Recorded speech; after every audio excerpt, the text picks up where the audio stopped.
salaamaaleykum wa rahmatullahi wa barakaatu mbokk ñu leen ziar war ñaan leen jàmm ñu Diaspora TV tey la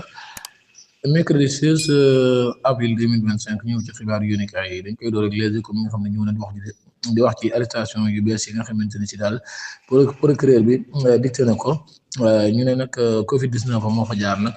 ñu ne ñaari daas yoo xam ne si daal démb déglu nañ leen waaye retour de parquet moom la ñu amee ñu ne ki nga xamante ne si nag mooy daas bu ministre des Mines nag moom dafa génn kii bi waaye nag procureur bi soxla na ko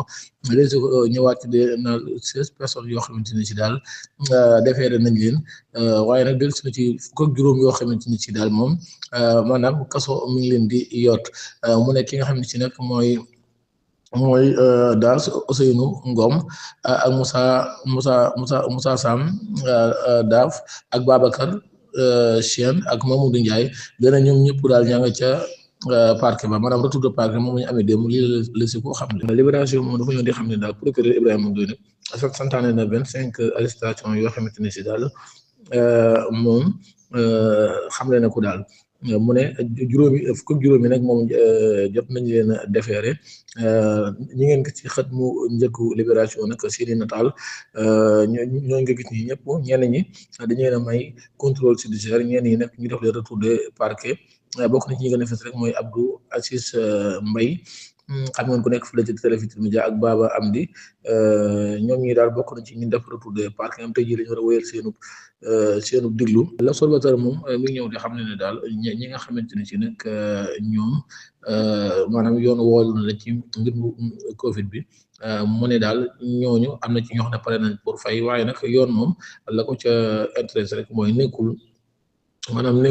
xaalis bi ñu war a fay mooy mbir mi li tax ñu def ko ak ñan ñu leen ko defloo daal yoon bokk na ci li leen gën a intéressé ngi daal la l'Observateur xam ne waaw l'Observateur ba tey dellu si ne di wax ci juróom benn nit yoo xamante ni ci daal maanaam def nañ leen garde à vue war tey jii ci 11h lañ leen war a diglu l'Observateur ba tey ñëw na di wax ci ministère Macky Sall yi nga xamante ni ci daal ñoom seeni mbir daal booy boo ñu préparé te xam ne daal maanaam haute cour de justice lañ leen jëmale